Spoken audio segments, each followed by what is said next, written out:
মুস্তাফিজুর রহমান বাংলাদেশের ক্রিকেট আকাশে হঠাৎ করেই ধূমকেতুর মতো আবির্ভাব ঘটে সাতক্ষীরার এই পেসারের। বিষ মাখানো কাটারে যিনি কিনা এরই মধ্যে যে কোনো প্রতিপক্ষের জন্যই নিজেকে ভয়ঙ্কর বোলার হিসেবে প্রমাণ করেছেন। ক্যারিয়ারে মাত্র 9টি একদিনের ম্যাচ খেলে তার নামের পাশে জলজল করছে 26টি উইকেট। এবছর উইকেট শিকারের তালিকায় সাকিবের 16 ম্যাচে 24 উইকেটের রেকর্ড টপকে তিনিই হয়েছেন টাইগারদের পক্ষে সবচেয়ে সফল বোলার।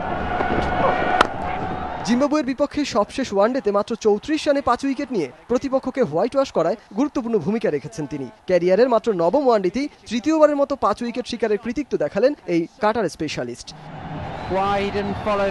এর আগে প্রায় 44 বছরের ওয়ানডে ক্রিকেটের ইতিহাসে এমন রেকর্ড নেই কারোরই। 16 ম্যাচে তৃতীয়বার 5 উইকেট পেয়েছিলেন অস্ট্রেলিয়ান পেসার রায়ান হ্যারিস, আর তার চেয়ে এক ম্যাচ বেশি খেলে তৃতীয়বারের মতো 5 উইকেট পেয়েছিলেন লঙ্কান স্পিনার অজান্থা মেন্ডিস। আর সবাইকে টপকে এই রেকর্ডটা যেন নিজের করে নিলেন মুস্তাফিজ।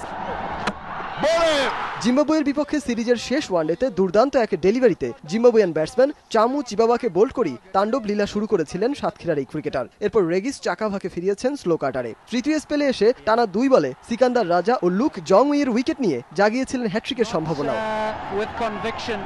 সেটি না হলেও তিনাশে পানিয়াঙ্গারাকে কট অ্যান্ড বোল্ড করে পূরণ করলেন সেই কাঙ্ক্ষিত মাইলফলক। নিজের 5 উইকেটের পাশাপাশি দলের জয়টাকেও যেন সেই মুহূর্তে আরও স্পষ্ট করে তোলেন এই তরুণ সেন্সেশন।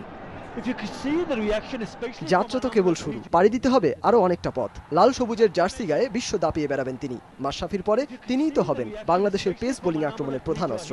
মিস্টার কার্টার স্পেশালিস্টের কাছে এমনটাই প্রত্যাশা করছে এদেশের ক্রিকেট প্রেমীরা। সজল মিত্র, রিচার্ড, সময় সংবাদ।